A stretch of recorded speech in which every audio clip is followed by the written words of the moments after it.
ආයුබෝවන් ශ්‍රීගෙදර YouTube චැනලයට ඔබව සාදරයෙන් පිළිගනිමි. අද මම ඕගොල්ලන්ට හරිම ලේසි අලුත් රෙසිපි එකක් ගෙනාවා. මේකේ නම chocolate chips banana softies. බලනකොට American cookies වගේ තිබුණට මේක cookie එකක් නෙමේ. cookies වලට වඩා හරි soft හැබැයි. බලමු මොනවාද ඕන කරන ingredients කියලා. මාගරින් ග්‍රෑම් 125යි, බ්‍රවුන් sugar ග්‍රෑම් 100යි, ඕට්ස් ග්‍රෑම් 100යි, පිටි ග්‍රෑම් 150යි, ඇප්පල් සෝස් ග්‍රෑම් 75යි, බිත්තර එකක්, බේකින් පවුඩර් ටීස්පූන් භාගයක්, ලුණු ස්වල්පයක්, ඉදුණු කෙහෙල් ගෙඩියක්, වැනිලා ටීස්පූන් 2ක්. වැනිලා එක්ස්ට්‍රැක්ට් ඔයගොල්ලෝ පාවිච්චි කරනවා නම් ටීස්පූන් 1ක්. එහෙම නැත්නම් මේ වගේ වැනිලා sugar දානවා නම් එක පැකට් එකක්. chocolate drops ග්‍රෑම් 100ක්. පිටි වලට බේකින් පවුඩර් සහ ලුණු ටික එකතු කරලා හොඳට ස්පූන් එකකින් mix කරගන්න. මාගරින් වලට බ්‍රවුන් sugar වැනිලා දාලා ක්‍රීම් එකක් වගේ එනකම් බීට් කරන්න. සීනි හොඳටම දිය වෙන්න අවශ්‍ය නැහැ.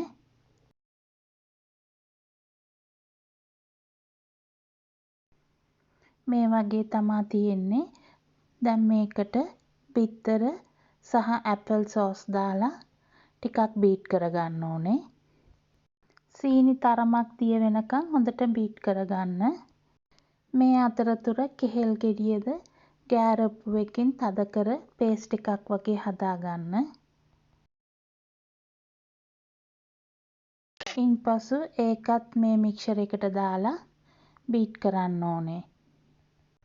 කෙහෙල් ටික හොඳට මික්ස් වුණායින් පස්සේ මේකට පිටි ඕට්ස් දාලා තප්පර 30ක් විතර වගේ බීට් කරන්න. හුඟක් වෙලා පිටි දැම්මට පස්සේ බීට් කරන්න හොඳ නැහැ. පිටි ටික හොඳට මික්ස් වුණායින් පස්සේ මේකට chocolate drops උත් එකතු කරලා යාන්තම් මික්ස් කරන්න. හුඟක් බීට් කරන්න එපා. chocolate ටික දිය වෙනවා. තප්පරයක් දෙකක් මික්ස් කළොත් ඇති. මේ විදියට තමයි අපේ මික්සර් එක තියෙන්න ඕනේ. බේකින් පේපර් එකක් දාපු තැටියකට මේ අයිස්ක්‍රීම් ස්කූපර් එකක් මේ විදියට වතුරේ තෙම මේකෙන් මික්සර් එකෙන් අරගෙන පරතරය ඇතුව තියන්න ඕනේ. ස්කූපර් එකේ අනිත් පැත්තත් තෙමලා මේ විදියට ටිකක් ෆ්ලැට් කරන්න. දැන් අපි මේක සෙන්ටිග්‍රේඩ් අංශක 175ට හොඳින් රත් වෙච්ච oven එකක විනාඩි 18ත් 20ක් අතර බේක් කරලා ගන්න ඕනේ. දැන් මේක ඔයගොල්ලෝ බැලුවොත් මේ වටේට යාන්තම් සයිඩ් එකට තමයි බ්‍රවුන් වෙලා තියෙන්න ඕනේ. මේක දැන් ගලවන්න නැතුව මෙහෙමම තියන්න. මේ හරි අමුයි. මේම ඔබලා බලනකොට ඇතුළට එහෙම යනවා. විනාඩි 5කට පස්සේ කූලින් ට්‍රේ එක තියන්න.